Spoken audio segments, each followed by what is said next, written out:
Atlanta Hawks, a team that had a interesting season last year, changed coaches, didn't hit the highs that they did the year before. We're going to start with most important player. Brad, I'm going to let you go first on this. I want to see how you maybe answer this because I could talk myself into a couple different things here, but there's probably a very obvious one. So where do you go with most important Atlanta Hawk? Okay, so I was gonna ask what the interpretation is because clearly Trae Young is the most important Hawk. It's not even particularly close. But that isn't like I also think that Trae Young is kind of a given, which maybe is a controversy because I have said this before. I feel like Trae Young is now underrated, which is kind of surprising and weird based on where I thought he would be in going into year five. Like he's like the archetype of a player that probably shouldn't be underrated because he averages a lot of points and does a lot of things. And I generally don't. I generally find myself being lower on players like Trae Young, if that makes sense. Poor defense, scorers, all that stuff. But like, I think the hate has gone too far on Trae Young. Anyway, he's the objective answer, and then there's like the other framing is like swing piece kind of thing. There's the lower level importance of like pivot points, and I had different answers for that. But as far as objectively most important player, it's pretty clearly Trae Young. What are the we talked about this with Tyrese Halliburton, and I like getting the people who watch these guys literally every day's perspective on where else they can go.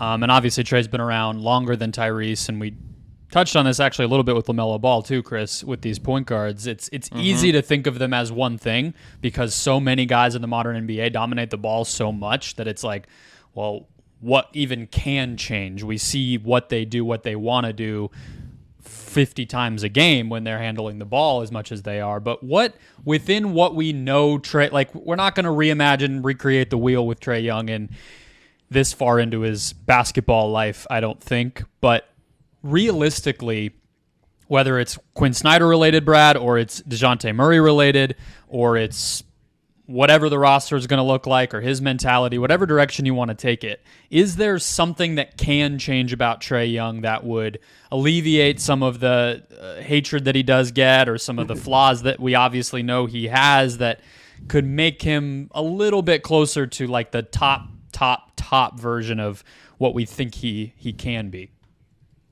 Yeah, I think it's multi-layered and it's on the margins, which I know you guys host podcasts about individual teams as well, and like stuff on the margins gets lost nationally in particular, especially when it comes to teams that are not covered every day, like the teams that we kind of cover for the most part, the three of us. At any Speak rate, for yourself. well, yeah, not anymore. I guess the Suns are now mainstream. But no, it's one of those things where, like, I could do 10 minutes on this and I won't, but Trae Young has regularly gets referred to as the worst defensive player in the NBA. People just throw it out there as if it's a fact, and like that's a pretty lazy way of framing it. I don't think that he is the worst defender in the NBA. Number one, he might have been at one point. I'll grant that, but also, I mean, it's kind of the same thing as the Cavs. I'm speaking Chris's language now, but how bad can a point guard be defensively? Is a nuanced comment. Like I don't think there's any way Trae Young is the most harmful defensive player in the league. No chance. A bad defensive center is way more harmful than Trae Young. Sure. All those things. So that's part of it. I think he's already taken a step forward defensively. Is he ever going to be good defensively? He's not. But I think he's already gone from first percentile to 15th percentile or something like that. You know what I mean? He's gotten better. But as far as like the actual side of the floor that really matters for Trae, there's this like white whale of Trae being an off-ball mover. The Steph comparisons back to the draft, which were, just to be very clear, always silly. They have really never materialized like at all. He doesn't to this point. He's really never been a threat off the ball. He could be one. He's a guy who could shoot from long range. When he flashes it in just the small instances, he can really be a threat there.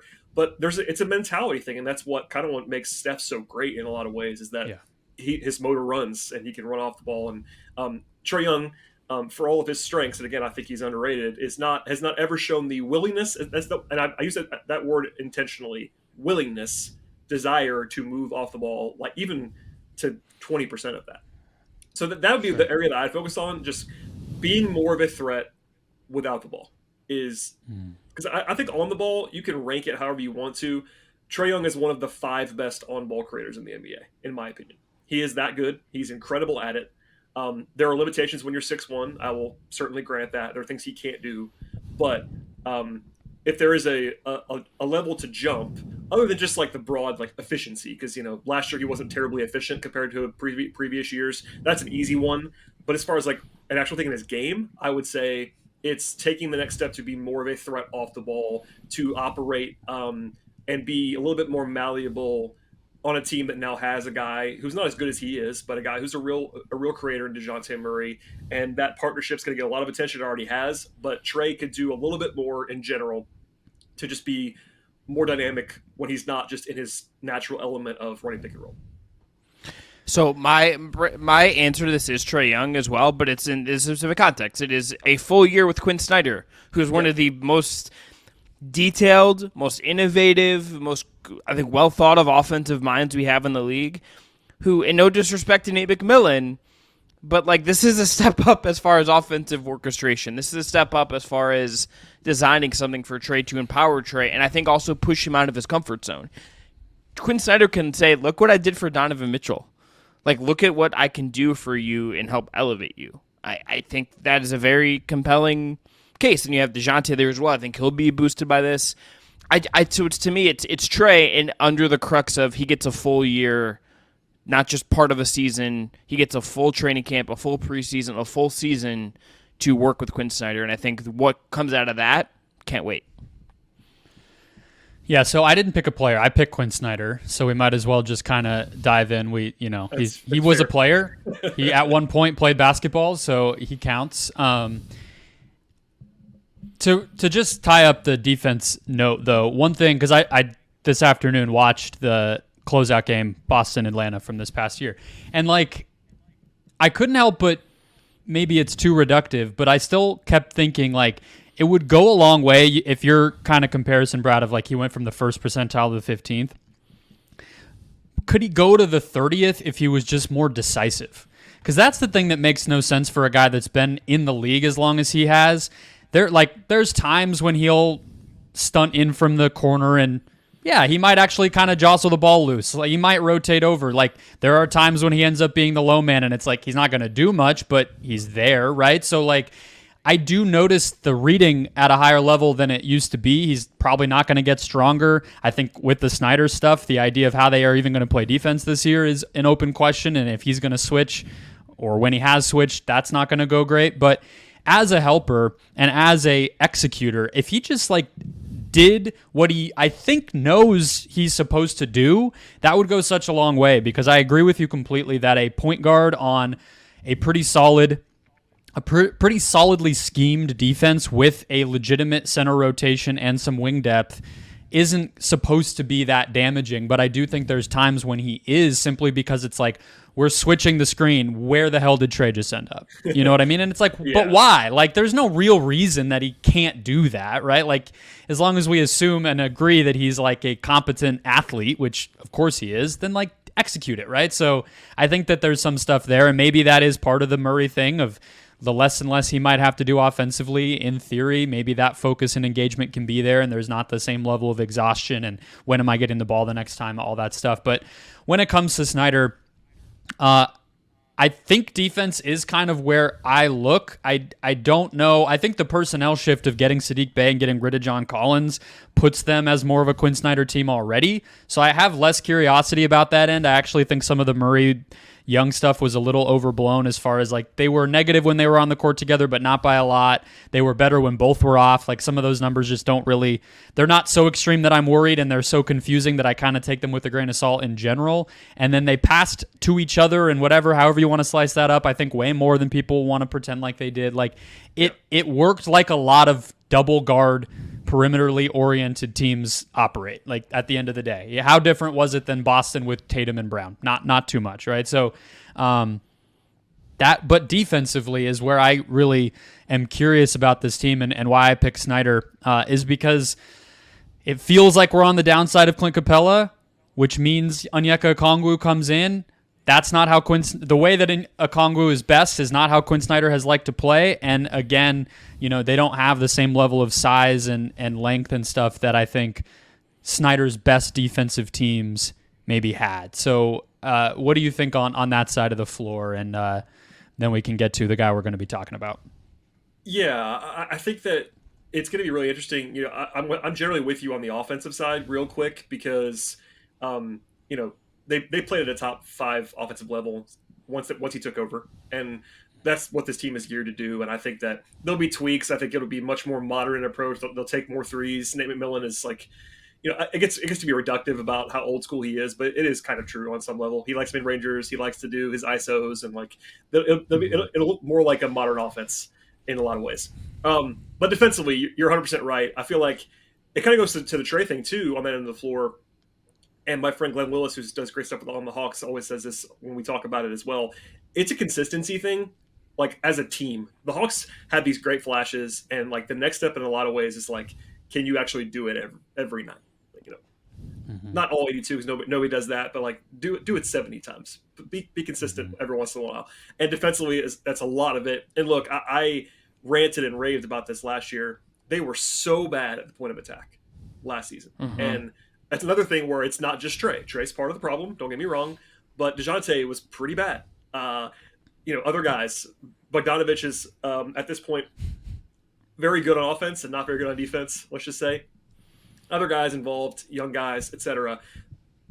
What I would say is they had 48 good minutes of center play, especially on defense, which is usually a heck of a formula to build your defense, right? And they were so bad at the point of attack that it didn't matter in a lot of ways.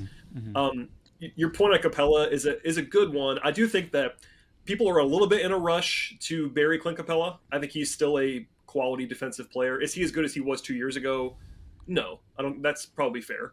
And I think it also is one of those things that everybody does, and I'm guilty of this. We all are, of like the guy behind him is the young, flashy toy. So like there's even more of an impetus to be like, okay, old man, out of the way. We want to see what this guy's going to do. And my job is to push back and say Clint's still pretty good. I mean, especially defensively as an anchor, and he's such a brilliant communicator and all that stuff. But one thing I'm wondering about, and I look forward to kind of poking around about this year even more so, is Quin. I don't know that Quin has to play that way defensively. I think a lot of that is that Quin had Rudy. You know what I mean? I don't think that Quin is necessarily married to playing the way he did in Utah defensively. It just made every sense in the world when you have the guy who was probably the consensus best defender in the league, or always top 3 in the league for the majority of that time, to build your system around Rudy. That made perfect sense. Okongwu is not Rudy in many ways. So I look forward to seeing that. But certainly I think that Quin, while Brendan cheated and picked Quin as his most important player, if that was an option, I would have gone that way too. I mean, the Hawks were saying this too, which is kind of, I can see both sides. Like, they didn't really do anything this offseason except for get worse by Trae and John Collins, and they're kind of putting all their eggs in the, hey, we have Quin Snyder basket. And I get that because Quin's an awesome coach, but he kind of is tasked with, not single-handedly, but being the main difference in a 41 win team, basically back-to-back seasons, and taking that team and being they're looking to jump into the high 40s or whatever it's going to be. And like, coaches can do a lot, but it's a lot to put on him. And I do think that defensively is the obvious side, because on offense, this is again too simple on purpose. If you have Trae and enough shooting, you're going to be good on offense. How good is the margins? But it's a top 10 offense with Trae rolling out of bed in the morning. And I think it could be a top 3 offense if everything goes right. Defensively, they've never, even when they made the conference finals run, they were basically playing maybe league average defense for a couple months.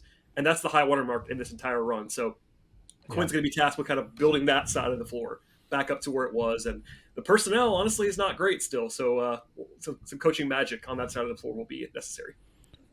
Yeah, when he played, one last thing.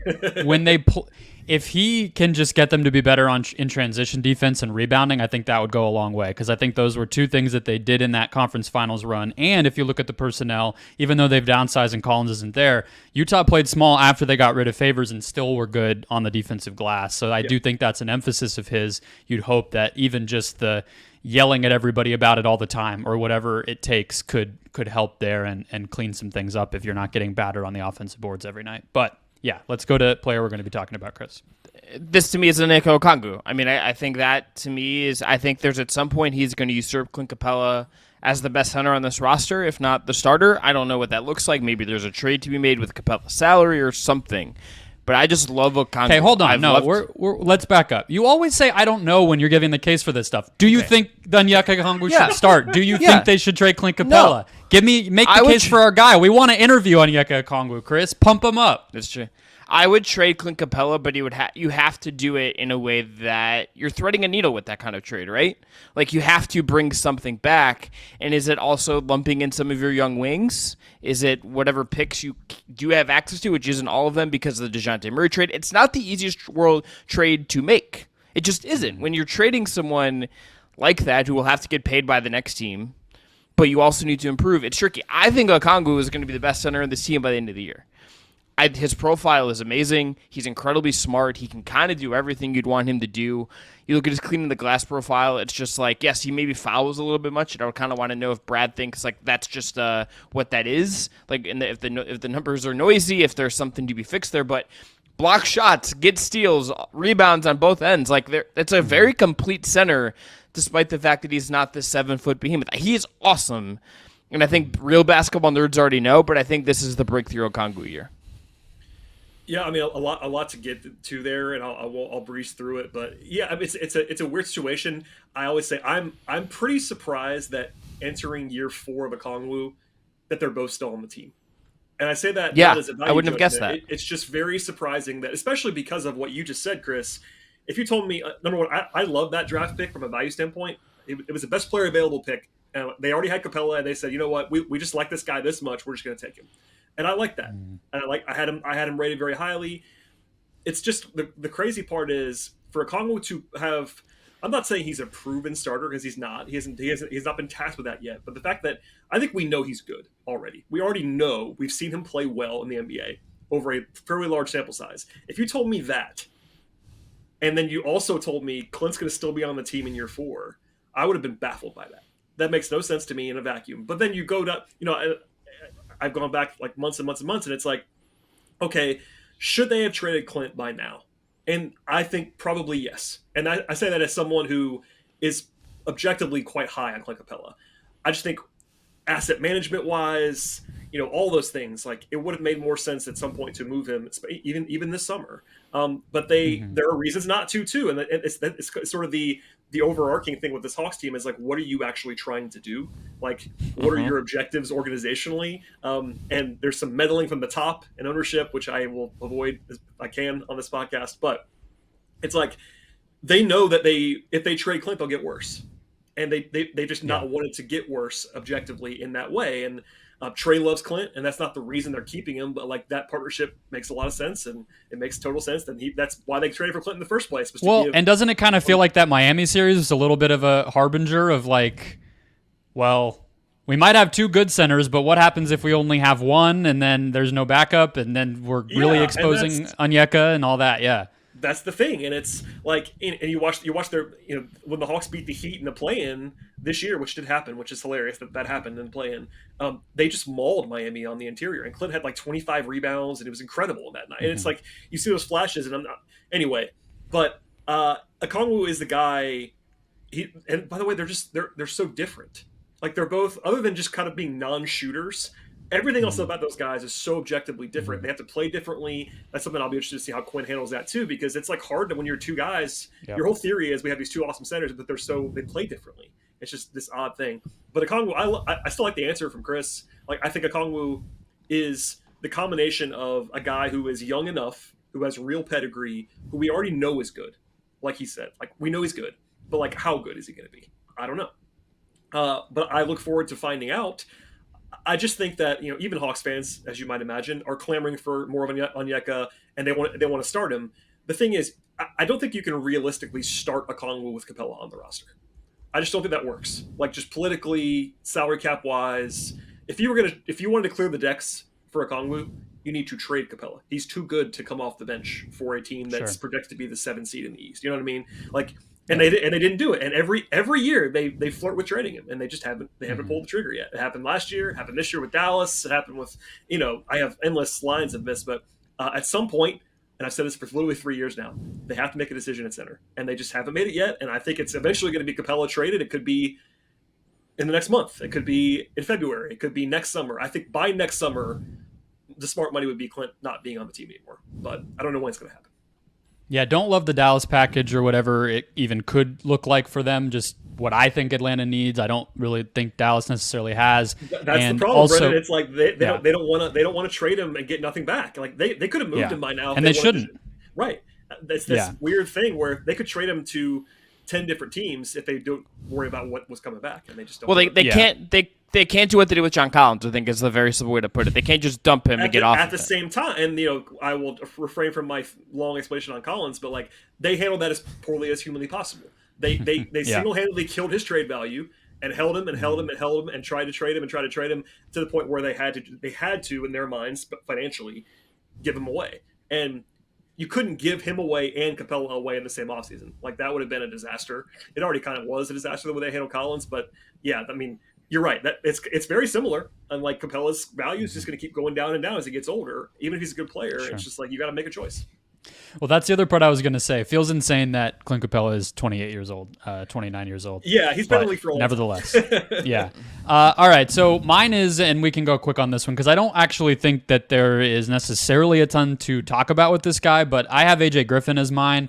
I don't think he's the highest ceiling player, just because I think his athleticism is not elite, and his size, stature, and, I mean, he's 6'6", 6'5", 6'6", but, doesn't profile as the type of dude to me that's going to have some sort of like all NBA upside or anything. But I just think he's a player who I expect to, whether it's at the beginning of the year or if there are some other trades along the way, slot into this rotation and just make a positive impact. And that's a pretty nice hit in the later part of the first round in the draft, which they tend to do a lot of. I just don't think he got a lot of attention last year. So I think he will get it this year, and I hope he plays, and he played plenty last year. So that's mine. Who is yours, Brad? I was going to say Okongwu. So Chris perfect. stole that from me. The other sleeper, I will just say that I'll say the name out loud of Jalen Johnson. I think he is a guy that people, if things break correctly, we could be talking a lot about him in the future. Very hastily done Clint Capella trade before we move on. Lou Dort and Kenrich Williams for Clint Capella. Yeah, I flirted with OKC, and they just don't want to do it. I don't think they want to do it. I think they want to. Yeah, let Chet live, man.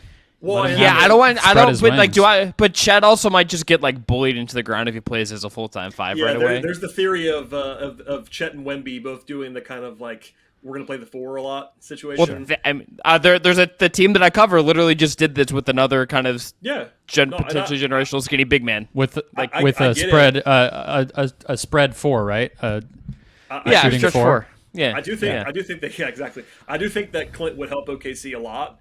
I just don't know if they want to go that direction, and I don't blame them. Like he's just kind of he's a very particular fit, and I think honestly we mentioned Dallas.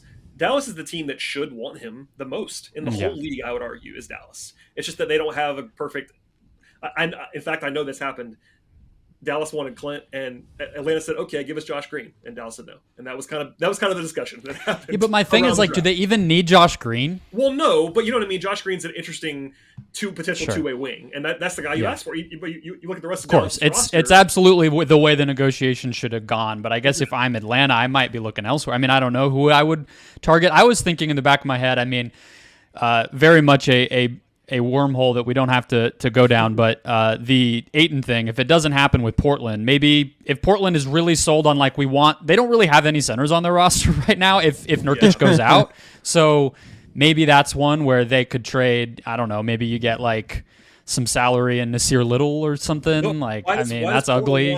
But why does Portland want a 28-year-old Clint Capella? Like I don't really know why they want a 25-year-old DeAndre Ayton, to be honest, but if they're sold on a center. Yeah, at least you could say with Ayton, and I know how you feel about Ayton to some extent, and I'm not the biggest Ayton guy in the world either, but at least you could say he's young enough to kind of grow with their guys. Yeah. If they liked him a lot, like, okay, he might be your guy for the next 7 years. Capella's not going to be their guy for the next 5 years. I mean, he's just too, it's not, as you point out, it's not really an age thing with Clint. It's a mileage thing, and the way that he's going to age is not going to be great, I don't think. So I don't know. Yeah. There are teams that would benefit from Capella, but I don't think Portland's probably one of them. I mean, he'd make them better, but they don't want to be better, do they?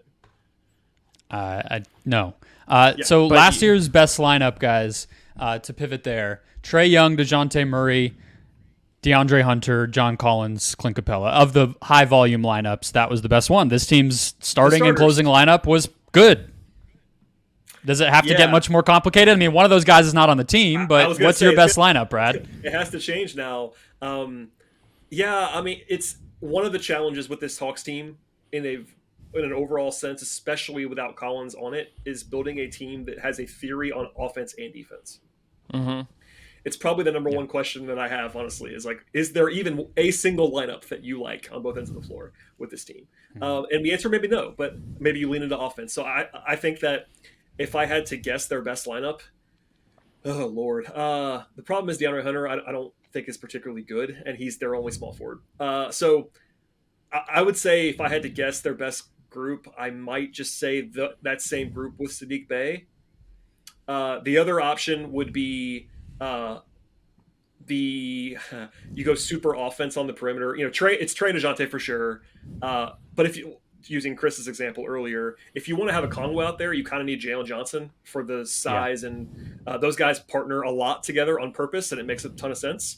But if you do that, you kind of need some more offense because Jalen's not a great shooter. So maybe you go to Bogey at the 3, and you're kind of small. But I think Bogdanovic is probably their 5th best player or 4th best player, honestly. It's just the fact that it's tough to have him in that lineup because you have the other two, you have the 2 guards, and that's tough. So anyway, my runner-up, fun, quirky lineup would be Trae, DeJounte, Bogey, Jalen, and Okongwu. I like it. What did you have, Chris? I went Trae Young. Obviously, he's the straw that stirs the drink. I went DeJounte Murray. I went Bogdanovic. I think there's just like a need for what he is, even if there are some concerns that where I'm trying to shoehorn him in, health provided, which obviously not a guarantee with him at this point. It's been rough sledding. Then I go DeAndre Hunter, and then I went Okongwu. I'm just going to believe I'm going to stick my neck out there, and then he is just going to be that guy this year. I think you got Capella in there as well, and you could convince me some sense it should be one of those guys at the 5. I don't see a lot of 5-out possibilities here, but I'm putting just the guys that I kind of trust on this team right now, but I would be willing to be told that like by the All-Star break, someone has usurped Bogdanovic or they've made a trade or something where there's a clear answer for that 5th spot. I don't think I'm not picking on you, Chris. I don't think that they would ever get a stop. And it's not because of Okongwu. It's the fact that if you played those 3 perimeter guys with Hunter and Okongwu, they would never get a rebound. It'd be fun. It's not great. Though. That's true. But no, again, the big question is, do they have 2-way lineups? Because I could build so many offensive lineups that probably can't be stopped. If you put 2 shooters around, I mean, objectively, Trae, DeJounte, Bogey, and Sadiq Bey, that foursome with a center is unguardable. You can't stop that foursome. It's just that they can't stop you either, is the problem. It's like, pick your poison. And again, you're putting a lot on Quin to figure it out, but I think that's maybe the hope is that he can kind of piece it together. Yeah, I didn't go too far out of the box. I mean, when a team has a pretty successful lineup and most of the pieces roll over, I'm not going to get too far out of the box. I'm glad you just trade your 4 for nothing. That's the solution, is to trade your power forward. Yeah, well, that too. But no, I'm glad we hit on the Jalen Johnson Okongwu thing. It feels like we're probably too early for that to, over the course of 82 games, be like statistically the best lineup that this team throws out there. Also, because I'm not even sure like over the course of a season how much it'll actually play that exact lineup. But either way, it's one that I'm intrigued by, and it's probably the best, as far as what it looks like right now, way that they can get to an Okongwu lineup, so to speak, right? So I like that. Rebounding wise, playmaking wise, just versatility wise, and also on the flip side, you kind of need Sadiq Bey at the 4 when you play Capella, because Capella and Jalen Johnson don't mix very well. They just there isn't the same sort of benefit from Johnson's burst, because his offensively like that there's just not enough space there, we'll say. So I think you'll see a lot of Bey and Capella and a lot of Johnson and rabbit holes. What do you got for best case, Brad? Ooh, best case is. Do you need a win total? Is that what you're asking me for, or just what? Well, we have over under coming, so this is Okay. just vibes, just vibes. Best case vibes. The best case vibes is this team is best. Honestly, best case is that they're number one in offense. I wouldn't say that's happening. More modestly, I would say top 3 or 4 in offense. Phoenix obviously is going to be probably incredible offensively. Sacramento was offensively incredible last year. We know that. So I won't Denver. say I won't. Yeah, Denver, of course. I won't just say number one, but like best case is reasonably a top 3, 4, 5 offense in the league, and a top 18 defense. You know what I mean? Like trending toward league average. And that formula is a 50-ish win team on paper. You know what I mean? That if you just say top 5 offense and league average ish defense, that's a high 40s, low 50s kind of win team. And that I think is where I would probably put it. That's very broad, of course, intentionally, but that involves Trae being more like the guy he was 2 years ago. Getting enough shooting around him. That was the big problem for them on offense last year, was the lack of shooting. They just flat out didn't have enough shooting, which it blew my mind, and I yelled about it a lot. They went from having Herter and getting Gallinari and just didn't replace those guys with shooters, and it didn't make sense, and they paid for it. But I believe more in the offense than the defense, but that's the theory of the case. It's just elite offense and just enough defense. 50-ish wins. Yeah, yeah, go ahead. I was trying to think what could they be who from last year could they be? And then I really just kind of settled on they could be the 2021 Hawks again. I mean, like that.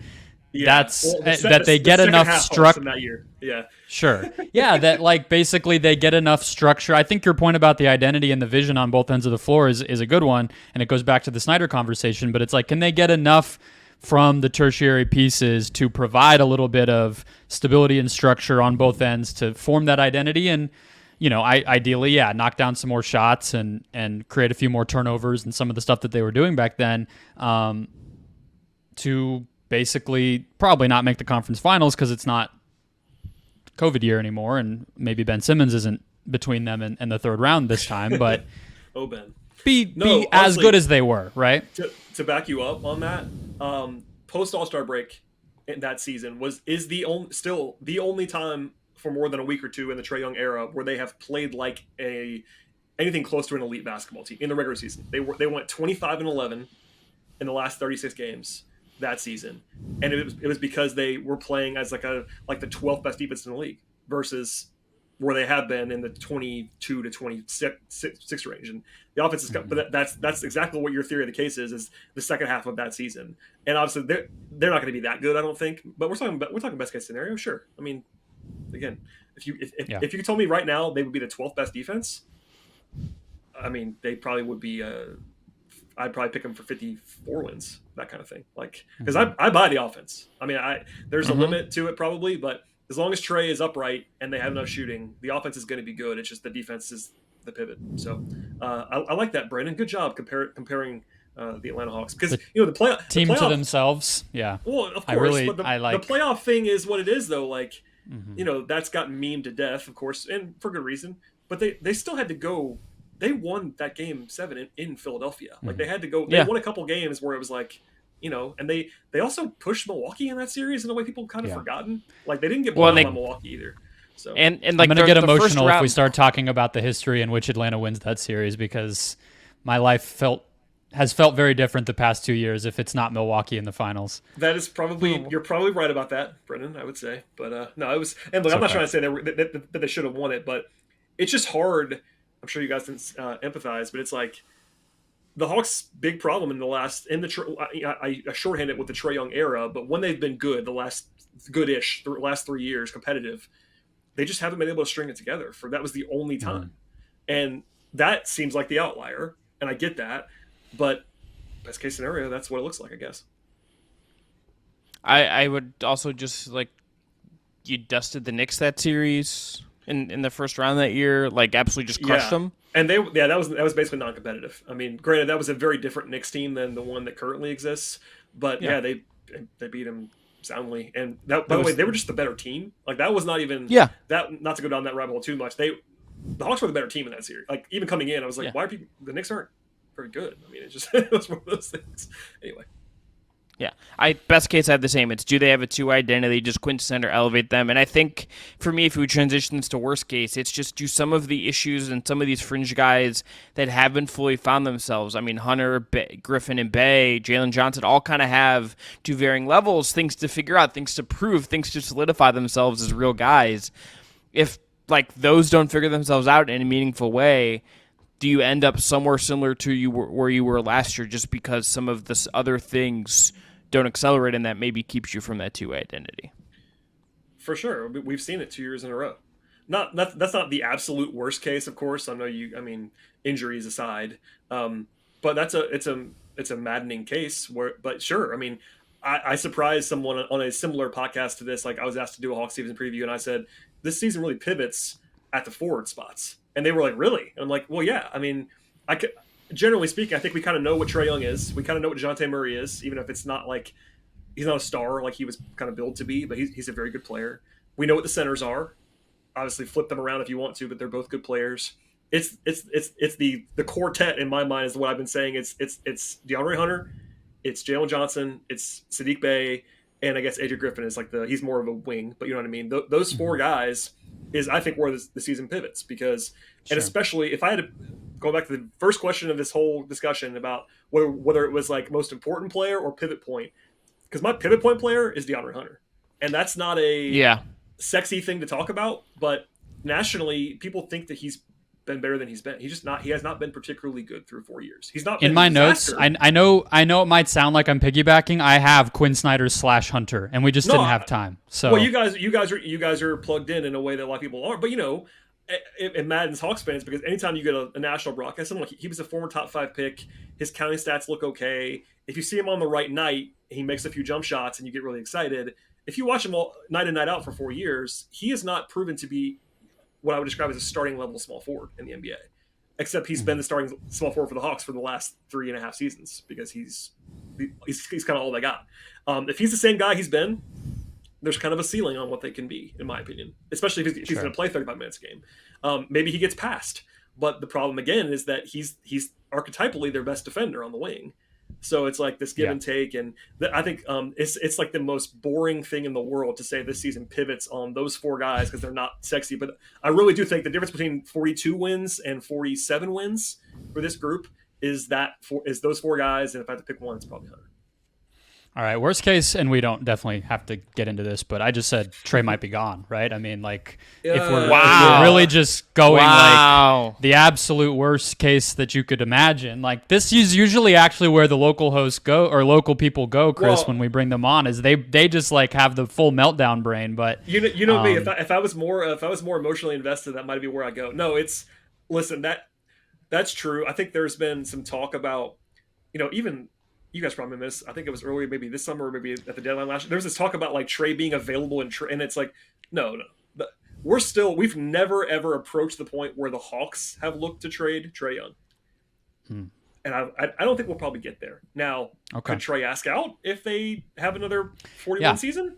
That's I think where you're going with that is like if they disappoint again, it should not surprise anyone if the very famous former All-NBA guard looks around and says, I'd like to go somewhere else. Like that's just kind of what happens sometimes. So that's certainly a place that it can go as far as worst case scenario goes. And again, I don't think it's going to be the Hawks giving up on Trae. I think the Hawks would pivot around Trae pretty hard before they try to trade him.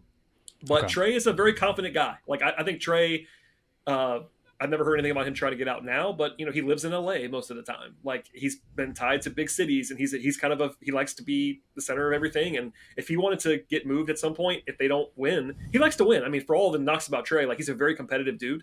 Like if they go out and win 38 games again, that'd be 3 years in a row, and no one's thrilled by that. So I think Brennan's on the right track there as far as like actually worst case for sure.